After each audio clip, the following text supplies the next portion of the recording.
WPL 2026 का हुआ आगाज। चौथे सीजन में किसके सिर सजेगा क्वीन का ताज। आरसीबी ने पहले मैच में दिखाया चैंपियन वाला खेल। मंधाना की हुई जीत के साथ शुरुआत।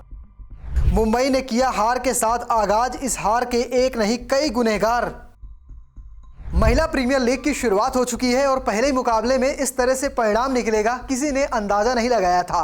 5 करोड़ से ज्यादा दर्शक ऑनलाइन देख रहे थे और लगभग इतने ही दर्शक टीवी पर टकटकी लगाए बैठे थे। आखिरी गेंद पर जाकर परिणाम निकला और स्मृति मंधाना की टीम यानी आरसीबी ने पहले मुकाबले में मुंबई इंडियंस को करारी शिकस्त दी है। आखिरी ओवर में 18 रनों की जरूरत थी और सबने मान लिया था कि शायद ये मुकाबला मुंबई इंडियंस अब जीत चुकी है, लेकिन यहां से डिक्लार्क का खेल आता है। दक्षिण अफ्रीका इस खिलाड़ी ने एक बार फिर से साबित कर दिया कि ये दुनिया की सबसे बेहतरीन फिनिशर है और इसने अकेले दम पर आरसीबी को इस हारे हुए मुकाबले में जीत दिलाई है।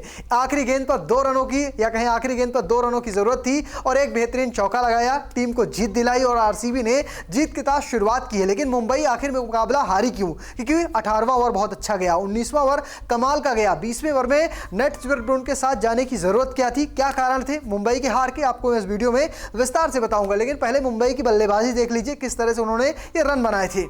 टॉस हारकर पहले बल्लेबाजी करने उतरी मुंबई की शुरुआत उम्मीद के मुकाबले नहीं हुई। 5वें ओवर में सिर्फ 4 रन बनाकर एमेलिया कर आउट हुई। इसके बाद बल्लेबाजी के लिए आई नेट स्वीपर भी सिर्फ 4 रन बना सकी। जी कमलिन को प्रियंका पाटिल ने बोल्ड किया, वो 32 रन बनाकर पहले लौटी। वहीं कप्तान हरमनप्रीत कौर भी 20 रन ही बना सकी। 67 पर 4 विकेट गंवा चुकी मुंबई को एक अच्छी साझेदारी की जरूरत थी। निकोला कैरी और सजीवन सजना ने 5वें विकेट के लिए 82 रनों की साझेदारी की। कैरी ने 40 और सजना ने 45 रन बनाने में कामयाब हुई। अमनजोत कौर और पूनम नाबाद लौटी।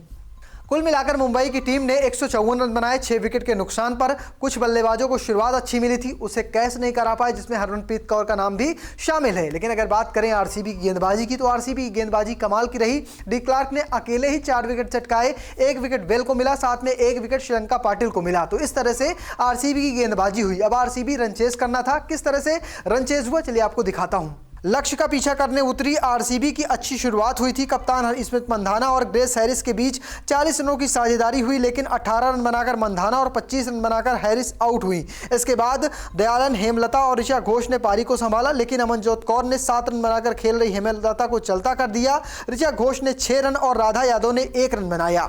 5 विकेट गिरने के बाद डिक्लार्क ने अरुंधति रेड्डी के साथ 52 रनों की साझेदारी की। 20 रनों की पारी खेलकर रेड्डी आउट हुई। इसके बाद श्रीलंका पाटिल भी सिर्फ 1 रन बना पाई। यहां से जीत के लिए 18 गेंदों पर 34 रनों की जरूरत थी।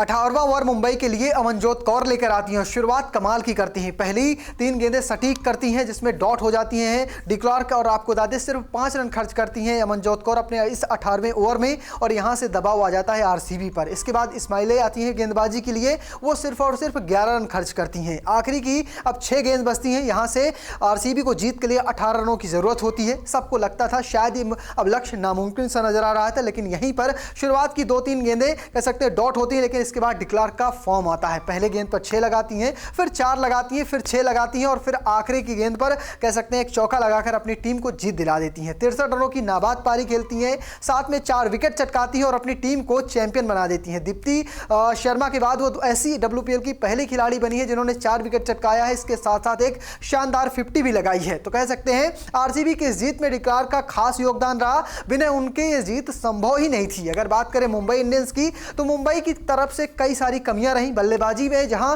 शुरुआत अच्छी मिलनी चाहिए थी वो शुरुआत नहीं मिल पाई थी। पावर प्ले का सही उपयोग नहीं हुआ था। शुरुआत के 5 ओवर में 20 से 25 रन आप बना पाए थे, तो सबसे बड़ी कमी तो यही थी कि पावर प्ले को आपने भुनाया नहीं था। उसके बाद कुछ बल्लेबाजों को शुरुआत अच्छी मिली थी, इसमें हरमनप्रीत कौर का भी नाम शामिल है। 20 रन उन्होंने लाजवाब तरीके से बनाए थे। अगर वो थोड़ी सी पारी को और बड़ी करती तो शायद उनकी टीम को थोड़ा सा और फायदा होता। यहां पर अगर 160 170 के आसपास रन होते तो दबाव आरसीबी पर और ज्यादा होता और आरसीबी भी दबाव में हो सकता है उनके बल्लेबाज थोड़ा सा फेल हो जाते। इसके अलावा कुछ क्षेत्र में कमाल की फील्डिंग हुई थी मुंबई की तरफ से, लेकिन कुछ जगहों पर कह सकते हैं फील्डिंग अच्छी नहीं हुई। आखिरी के ओवर में जिस तरह से विकेट कीपिंग में एक मिस हुआ है, कह सकते हैं कि एक बल्लेबाज को रनआउट छूट गया था जिसका खामियाजा भी टीम को भुगतना पड़ा है। और इसके अलावा कुछ जगहों पर गेंदबाजी भी कमियां रही। आखिरी ओवर नेट श्रीवन को देना कह सकते हैं एक बड़ा गेमबल था जिसमें मुंबई इंडियंस को हार का सामना करना पड़ा है। आज की बात करें तो आज ही WPL की शुरुआत हुई। हुई थी। WPL की जब शुरुआत हुई तो उस वक्त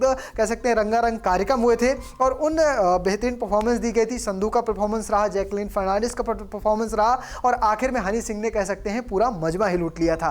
तो कुछ इस तरह से शुरुआत हुई थी WPL की। इसके अलावा अगर बात करें आने वाले मुकाबलों की तो कल मुकाबला जो होगा, कल 2 मुकाबले खेले जाएंगे। पहला दिन का मुकाबला जिसमें गुजरात का सामना यूपी से होगा, वही शाम के मुकाबले में मुंबई का बैक टू बैक दूसरा मुकाबला दिल्ली कैपिटल्स के साथ है। वहीं अगर बात करें आरसीबी की तो आरसीबी का अगला मुकाबला सोमवार को खेला जाएगा जहां पर उनका सामना यूपी वॉरियर्स से होगा। आपको क्या लगता है इस साल का WPL का खिताब कौन जीतेगा? कमेंट बॉक्स में लिखना और पेज को फॉलो करना, चैनल को सब्सक्राइब करना बिल्कुल भूलिएगा। धन्यवाद।